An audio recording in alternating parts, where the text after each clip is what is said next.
Para sahabat pendengar yang baik, hari ini kita akan membahas mengenai katekese pengenalan akan Allah.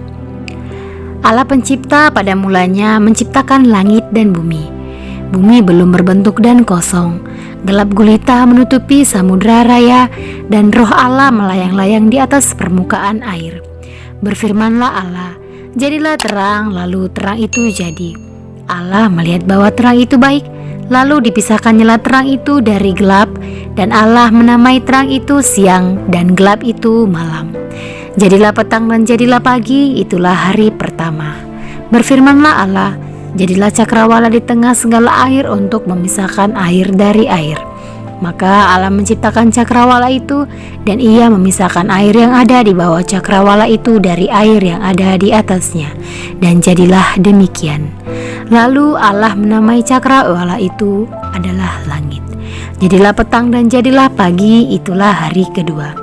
Berfirmanlah Allah, hendaklah segala air yang di bawah langit berkumpul pada satu tempat, sehingga kelihatan yang kering. Dan jadilah demikian. Allah menamai yang kering itu darat, dan kumpulan air itu dinamainya laut. Allah melihat bahwa semuanya itu baik. Berfirmanlah Allah, hendaklah tanah menumbuhkan tunas-tunas muda, tumbuh-tumbuhan yang berbiji, segala jenis pohon buah-buahan yang menghasilkan buah yang berbiji, supaya ada tumbuh-tumbuhan di bumi. Dan jadilah demikian. Tanah itu menumbuhkan tunas-tunas muda, segala jenis tumbuh-tumbuhan yang berbiji, dan segala jenis pepohonan yang menghasilkan buah yang berbiji. Allah melihat bahwa semuanya itu baik. Jadilah petang dan jadilah pagi, itulah hari ketiga. Berfirmanlah Allah, jadilah benda-benda penerang pada cakrawala untuk memisahkan siang dari malam. Biarlah benda-benda penerang itu menjadi tanda yang menunjukkan masa-masa yang tetap dan hari-hari dan tahun-tahun. Dan sebagai penerang pada cakrawala, biarlah benda-benda itu menerangi bumi. Dan jadilah demikian. Maka Allah menjadikan kedua benda penerang yang besar itu, yakni yang lebih besar untuk menguasai siang dan yang lebih kecil untuk menguasai malam, dan menjadikan juga bintang-bintang. Allah menaruh semuanya itu di cakrawala untuk menerangi bumi dan untuk menguasai siang dan malam, dan untuk memisahkan terang dari gelap. Allah melihat bahwa semuanya itu baik. Jadilah petang dan jadilah pagi, itulah hari keempat. Berfirmanlah Allah, hendaklah dalam air berkeriapan makhluk yang hidup, dan hendaklah burung berterbangan di atas bumi melintasi cakrawala. Maka Allah menciptakan binatang-binatang laut yang besar dan segala jenis makhluk hidup yang bergerak, yang berkeriapan dalam air, dan segala jenis burung yang bersayap. Allah melihat bahwa semuanya itu baik. Lalu Allah memberkati semuanya itu, firman-Nya, berkembang biaklah dan bertambah banyaklah, serta penuhilah air dalam laut, dan hendaklah burung-burung di bumi bertambah banyak. Jadilah petang dan jadilah pagi, itulah hari kelima. Berfirmanlah Allah, hendaklah bumi mengeluarkan segala jenis makhluk hidup, ternak dan binatang melata, dan segala jenis binatang liar. Dan jadilah demikian. Allah menjadikan segala jenis binatang liar dan segala jenis ternak dan segala jenis binatang melata di muka bumi. Allah melihat bahwa semuanya itu baik. Berfirmanlah Allah, baiklah kita menjadikan manusia menurut gambar dan rupa kita, supaya mereka berkuasa atas ikan-ikan di laut dan burung-burung di udara, dan atas ternak dan atas seluruh bumi, dan atas segala binatang melata yang merayap di bumi. Maka Allah menciptakan manusia itu menurut gambarnya, menurut gambar Allah diciptakannya lah mereka. Beranak cuculah dan bertambah banyak, penuhilah bumi dan taklukkanlah itu. Berkuasalah atas ikan-ikan di laut dan burung-burung di udara, dan atas segala binatang yang merayap di bumi. Berfirmanlah Allah, lihatlah, Aku memberikan kepadamu segala tumbuh-tumbuhan yang berbiji di seluruh bumi, dan segala pohon-pohonan yang buahnya berbiji, itulah akan menjadi makananmu. Tetapi kepada segala binatang di bumi, dan segala burung di udara, dan segala yang merayap di bumi, yang bernyawa, kuberikan segala tumbuh-tumbuhan hijau menjadi makanannya, dan jadilah demikian. Maka Allah melihat segala yang dijadikannya itu sungguh amat baik.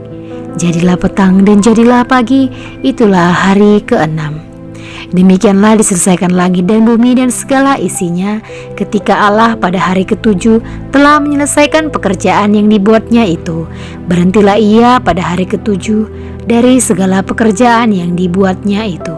Lalu Allah memberkati hari ketujuh itu dan menguduskannya, karena pada hari itulah ia berhenti dari segala pekerjaan penciptaan yang telah dibuatnya itu.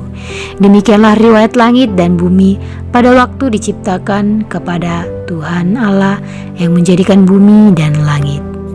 Dalam Kejadian 1 ayat 1 sampai 2 dan ayat 4.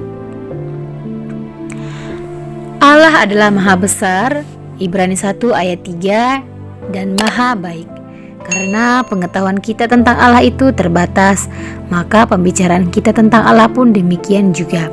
Kita hanya dapat berbicara tentang Allah dari sudut pandang ciptaan dan sesuai dengan cara mengerti dan cara berpikir manusiawi yang terbatas. Kita mengetahui apa yang dilakukan oleh Allah untuk kita. Selalu ia lakukan karena kasih-Nya kepada kita. Allah telah merencanakan yang serba baik. Allah penyelamat. Sebelum Tobia mendekati ayahnya, berkatalah Rafael kepadanya, "Aku yakin bahwa mata ayahmu akan dibuka. Sapulah empedu ikan itu kepada matanya. Obat itu akan memakan dahulu, lalu mengelupaskan bintik-bintik putih itu dari matanya. Maka ayahmu akan melihat lagi dan memandang cahaya." Adapun Hana bergegas-gegas mendekap anaknya. Lalu berkatalah ia kepadanya, "Setelah engkau kulihat anakku, maka mulai sekarang aku dapat mati." Maka ia menangis. Tobit pun berdiri dan meskipun kakinya tersandung, namun ia keluar dari pintu pelataran rumah. Tobia menghampirinya dengan empedu ikan itu di tangan, lalu ditupinya mata Tobit. Ditopangnya ayahnya dan kemudian berkatalah ia kepadanya, "Tetapkan hati Pak." Selanjutnya obat itu dikenakannya padanya dan dibiarkannya sebentar. Lalu dengan kedua tangannya dikelupaskannya sesuatu dari ujung-ujung matanya. Maka Tobit mendekap Tobia sambil menangis. Katanya, "Aku melihat engkau anakku, cahaya mataku." Ia menyambung pula, "Terpujilah Allah, terpujilah namanya yang besar, terpujilah para malaikat-malaikatnya yang kudus. Hendaklah nama Tuhan yang besar ada di atas kita, dan terpujilah hendaknya segala malaikat untuk selama-lamanya. Sungguh aku telah disiksa oleh Tuhan, tetapi kulihat anakku Tobia." Dalam Tobit 11 ayat 7 sampai 14. Perikop di atas memberikan gambaran bahwa Tobit memang mengalami sesuatu cobaan. Memang dalam penderitaannya itu Tobit tampak biasa-biasa saja. Namun di dalam penderitaannya itu tampaklah karya Allah yang telah menyembuhkannya dengan perantaran anaknya Tobia. Allah memberikan keselamatan kepada siapa saja karena Allah memang menghendakinya agar setiap orang dapat menikmati kebahagiaan dan keselamatan yang telah Ia rencanakan. Tanpa sadar bahwa Allah juga berkarya dalam keselamatan di dunia ini. Hal ini bisa kita sadari dalam kehidupan kita sehari-hari. Bila mana kita mendapat pertolongan dari saudara kita, teman, tetangga, dan lainnya. Karya Allah dalam kehidupan sehari-hari yang kita dapat rasakan, namun kadang kita mengingkarinya.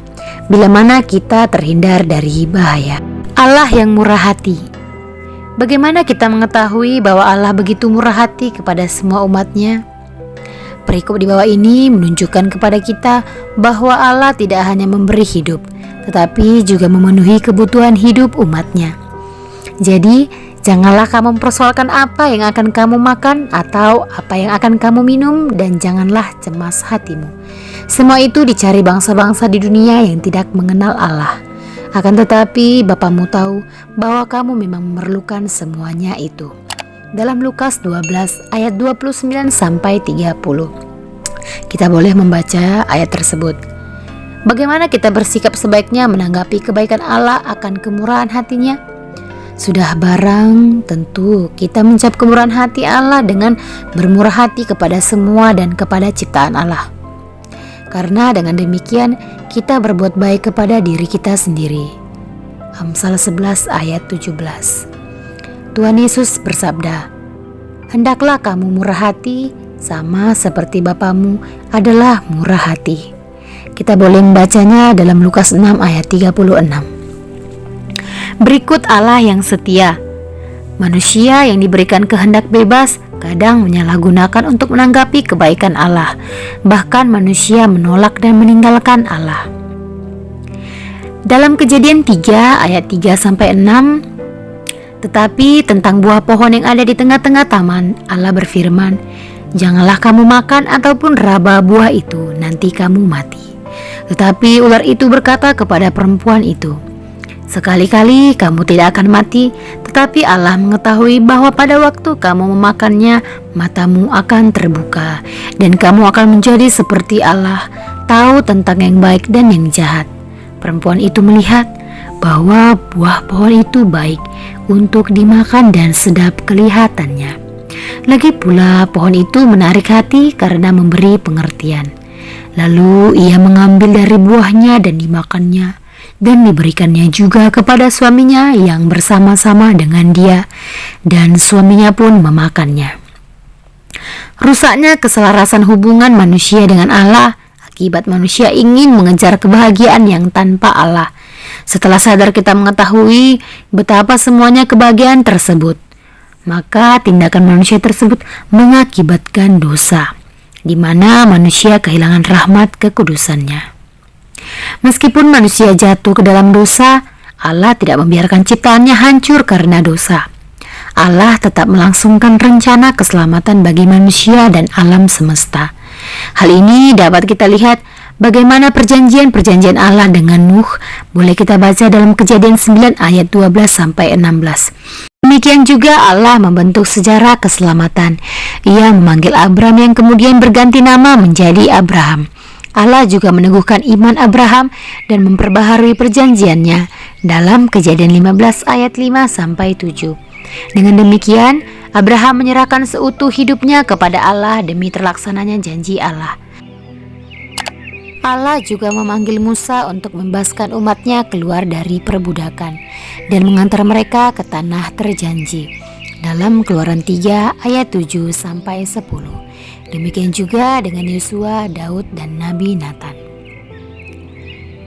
Yesus mengambil roti, mengucap berkat, memecah-mecahkannya lalu memberikannya kepada murid-muridnya dan berkata, "Ambillah, makanlah, inilah tubuhku." Sesudah itu ia mengambil cawan, mengucap syukur, lalu memberikannya kepada mereka dan berkata, "Minumlah kamu semua dari cawan ini, sebab inilah darahku, darah perjanjian yang ditumpahkan bagi banyak orang untuk pengampunan dosa." Dalam Matius 26 ayat 26-28. Kemudian ia mengambil sebuah cawan, mengucap syukur lalu berkata, "Ambillah ini dan bagikanlah di antara kamu, sebab aku berkata kepada kamu, mulai dari sekarang ini aku tidak akan minum lagi hasil pokok anggur sampai kerajaan Allah telah datang." Lalu ia mengambil roti, mengucap syukur, memecah-mecahkannya dan memberikannya kepada mereka, katanya, "Inilah tubuhku yang diserahkan bagi kamu. Perbuatlah ini menjadi peringatan akan aku."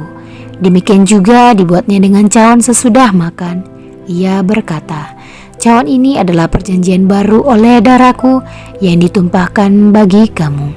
Dalam Lukas 22 ayat 17-20. Perikop di atas dimaksudkan Yesus untuk menjalin hubungan khusus antara Allah dengan umat manusia di dalam dirinya demi keselamatan umat manusia dan sekaligus memperbarui dan meningkatkan hubungan khusus yang dahulu dijalin Allah dengan umatnya. Perjanjian baru ini adalah perjanjian kekal sebab hubungan Allah dengan umat manusia di dalam Yesus Kristus tidak pernah akan putus.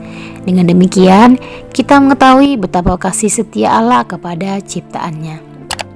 Terima kasih para sahabat pendengar yang baik untuk tetap setia di channel saya. Semoga Tuhan menyertai kita sekalian.